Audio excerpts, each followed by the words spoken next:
Agriculture on the move. Agricole en mouvement. Agriculture on the move. Agricole en mouvement. Agriculture on the move. Agricole en mouvement.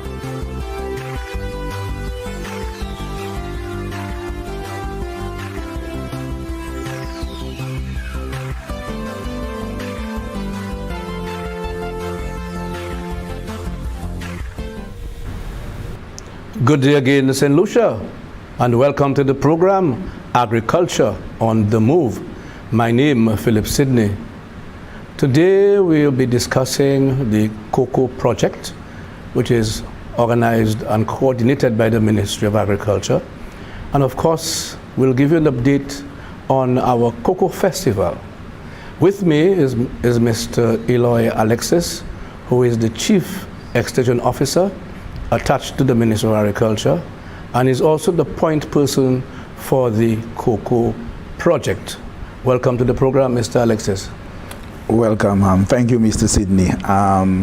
Good day to all. Let me just start off by saying thanks for bringing me on so as I can share in terms of the latest development which is taking place in the cocoa sector, which is financed by the government of St. Lucia and the Republic of China and Taiwan, and also your upcoming festival in Soufrière. Definitely.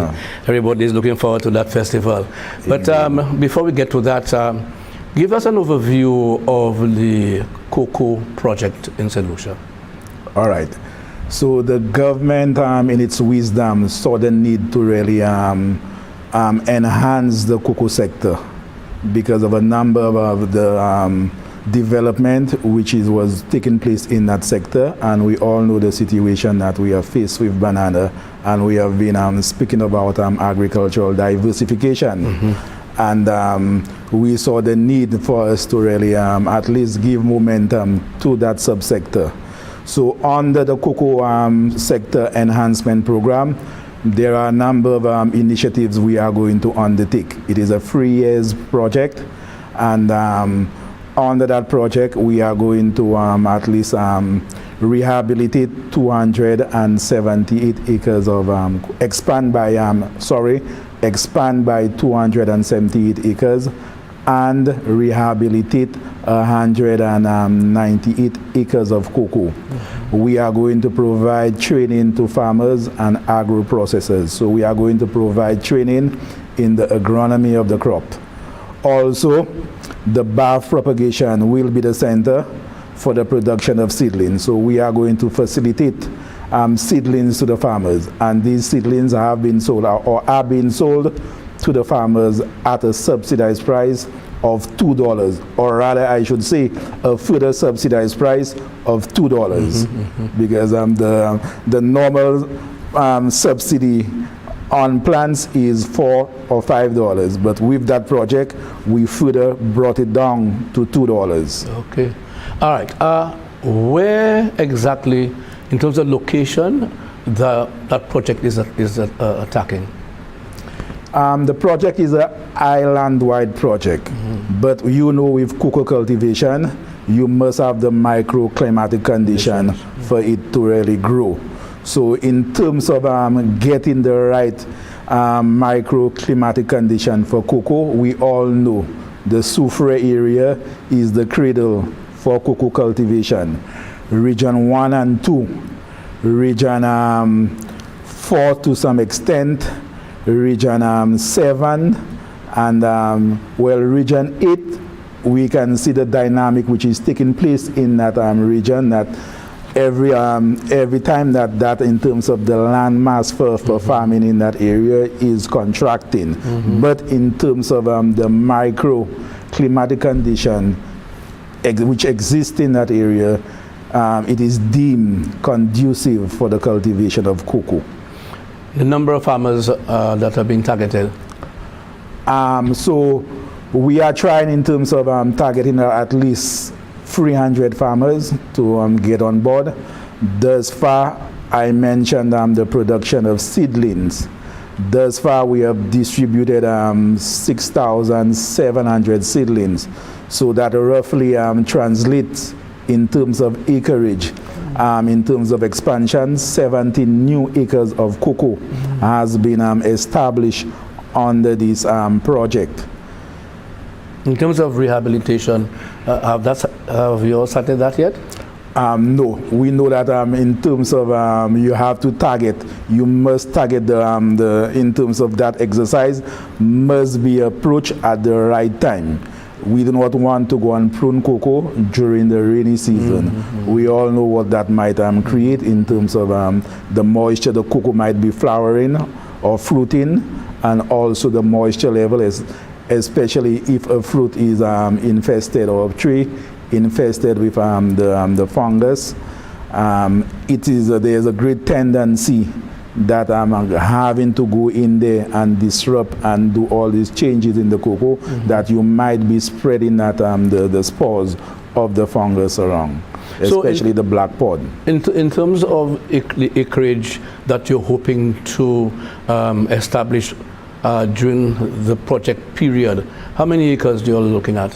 As I said, we are trying to establish in terms of 279 acres of cocoa. Okay, in total. So that's a revise, because initially in terms of the budget we had requested, we were requesting $5 million, but we did not get that amount, so we got something less than that, and for this we had to revise the scope of the project. Okay, great. Yes.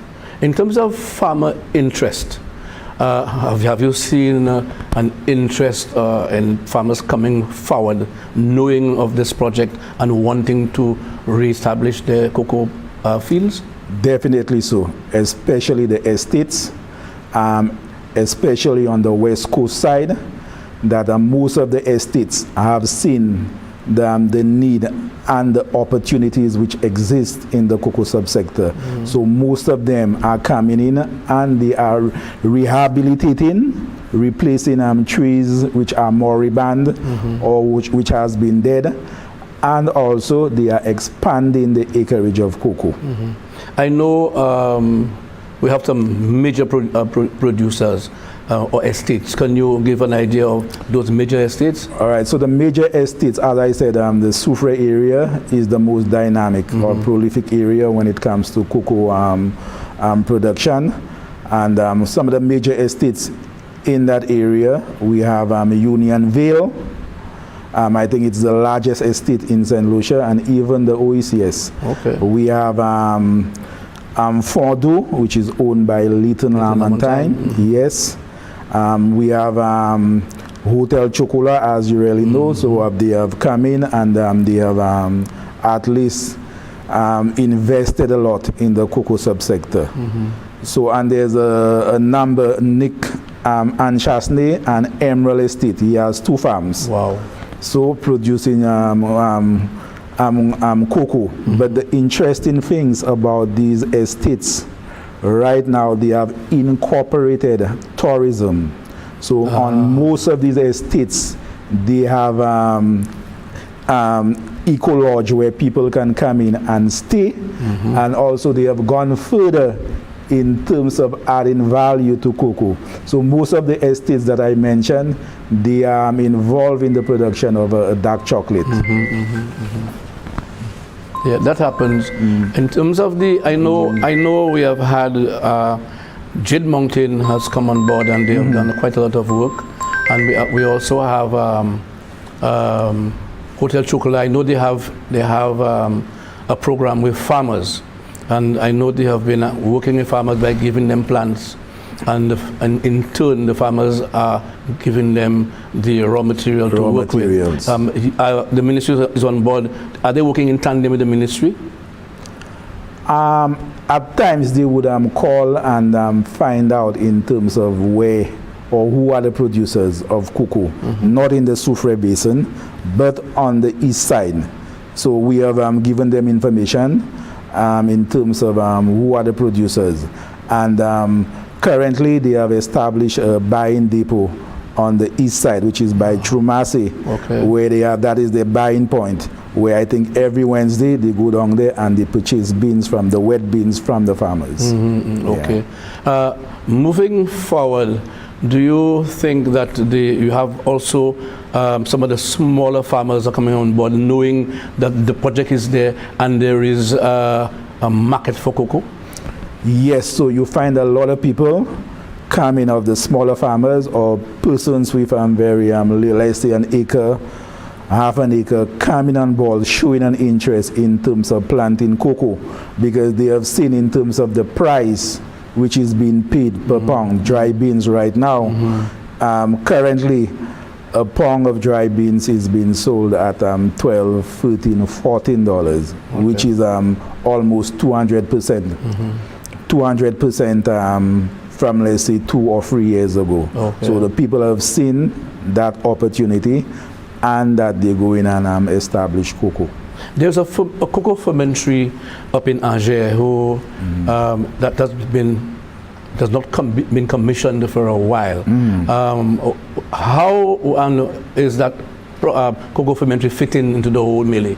All right, so that cocoa fermentary was financed under the BAM, and the vision behind it was to assist those small to medium producers in terms of the drying and fermenting of the beans, because that is one aspect of cocoa cultivation, for you to get the desired aroma of the beans, that you must follow the right fermentation process.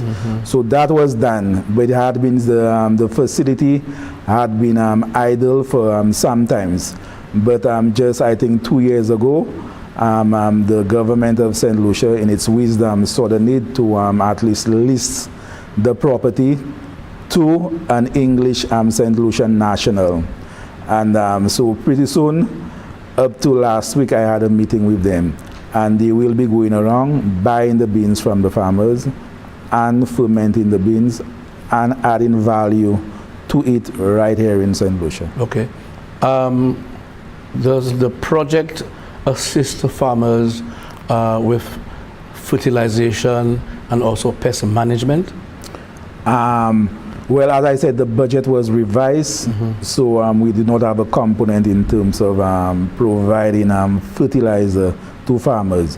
But with regards to pruning, the project has a pruning component where we're going to assist the farmer in pruning the cocoa. That is one of the areas that we need, that needs urgent attention in terms of a lot of the cocoa estates on island. They are not being maintained properly. And when I speak about maintenance in terms of the trees, the permanent trees it's too shady. And we all know the situation that we have been faced in terms of the temperature, that you have a high level of high temperature coupled with a high humidity on the ground. So that is the perfect combination for the spread of fungus. And even this year, what I've noticed by going around to the various estates, yield will be significantly reduced because of that, in terms of the problem with black pod. So there's a high level of infestation of black pod, which is caused by the fungus, and this is due mainly because the variation in temperature. You get high temperature and then you get the rain afterwards. Okay, so you say that based on the environmental condition, there's a growth of the fungal disease. And so the fungus is basically proliferating under that condition. So that is the condition it likes: high temperature coupled with humidity. But in addition to that, do you all encourage the control by pest management? In terms of rodent, will the project might be looking at in terms of providing bits for the control of rodents on the field. But in terms of disease management per se, the other pertinent disease in cocoa was witch's broom. When we first detected that disease, we had several workshops with farmers in terms of training them in terms of the management of the witch's broom. So it is still around, but not as before in terms of the level of infestation. So right now, the most important or pertinent issue with cocoa as a result of climate change is the spread of black pod and fungus. Great. Yeah. We are due for our first break. You are watching Agriculture on the Move. We are due for a break. We'll be back soon.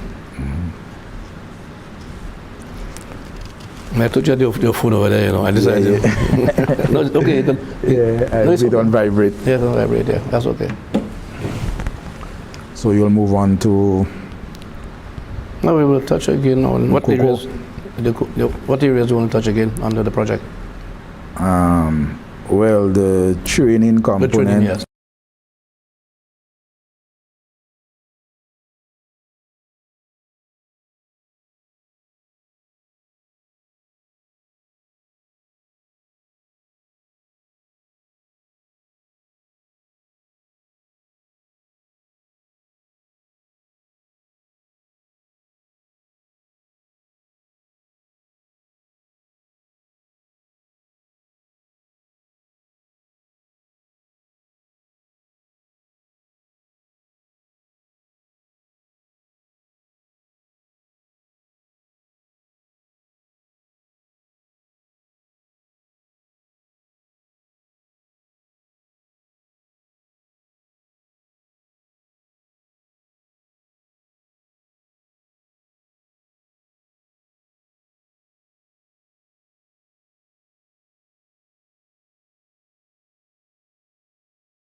The Ministry of Agriculture, Fisheries, Food Security and Rural Development is placing heavy emphasis on the concept of food security.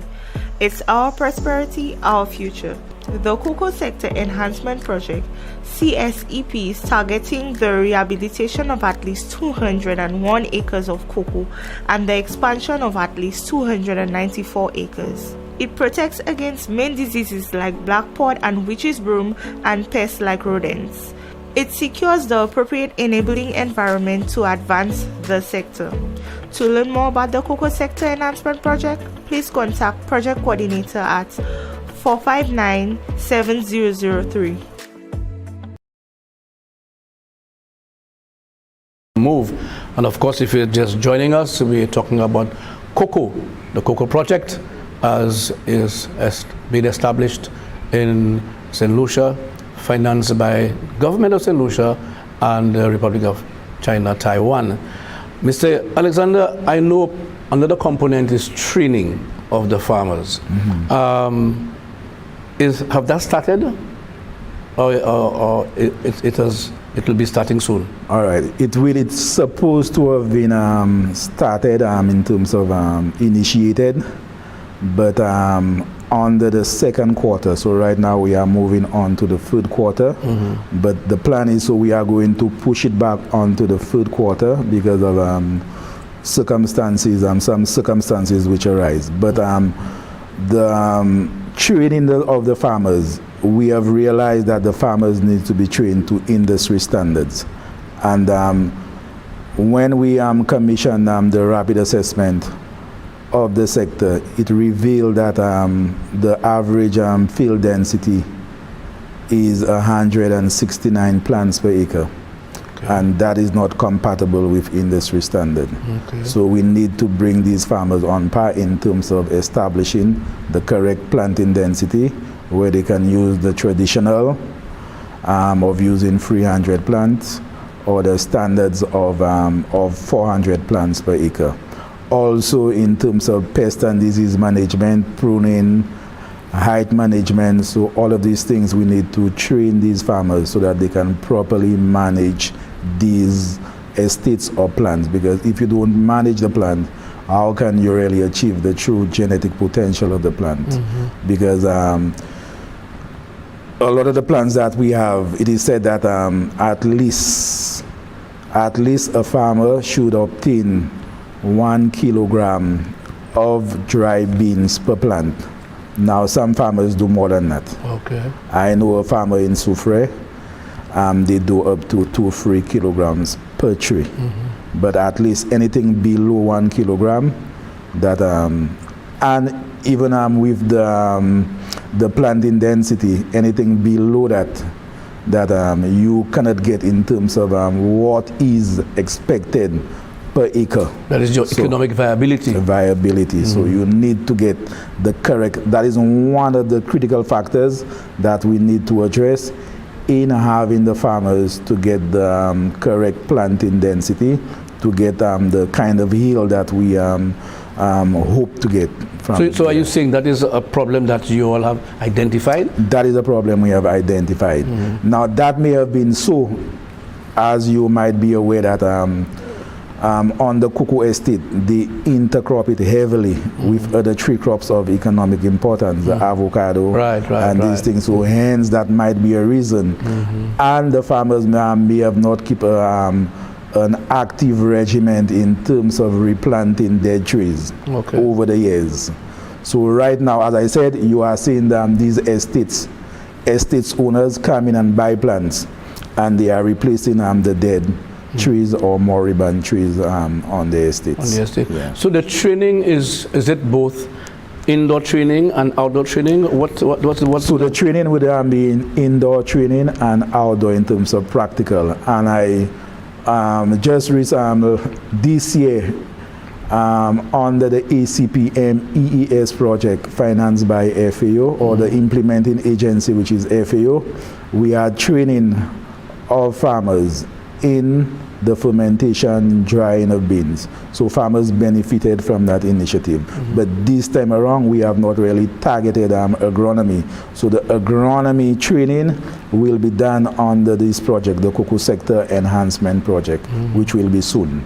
So, okay, marketing is key, because I mean the reason for that project is to increase production and of course for marketing.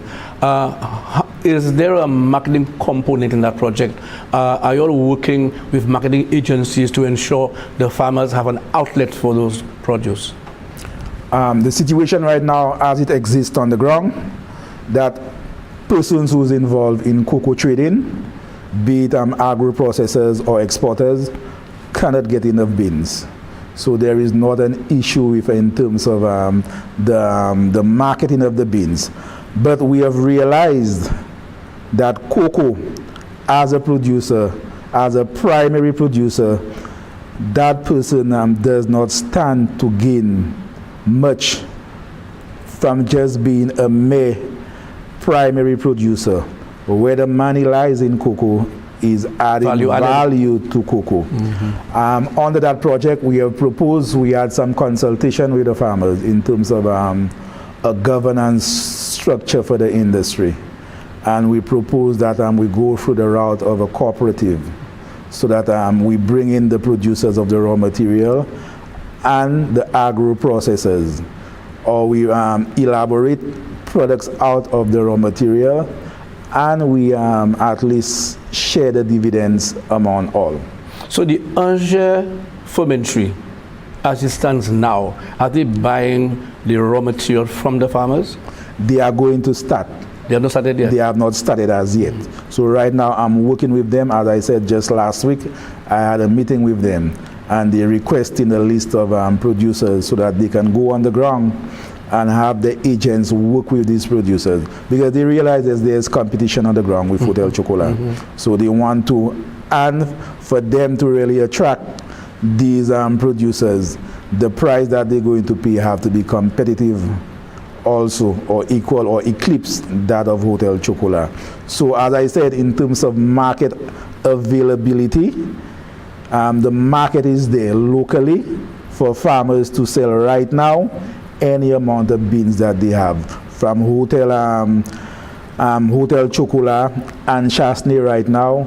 Look, just yesterday I discovered that Viceroy Resort Sugar Beach in Soufrière soon will be producing their own specialty chocolate. So they do not have any estate, so this means that they will be buying the beans from the farmers. So that's an additional market. And that's an additional market. And we have seen in terms of, so whenever there's scarcity, persons, the suppliers can regulate their prices. And what we have seen the price of beans move from $6 to $14, $12. Yeah. Okay. In terms of inputs for the farmers, is there already availability of inputs for the farmers when they need it at the right time? So under that project, we intend to address in terms of or provide some inputs to farmers, especially weed eaters. So we are going to purchase the pole saws, and we do not have, the brutal truth is that we do not have enough resources to provide all producers with a chainsaw or pole saw or a weed eater. But we are going to make provision, or provision has been made to assist the farmers in terms of the production inputs.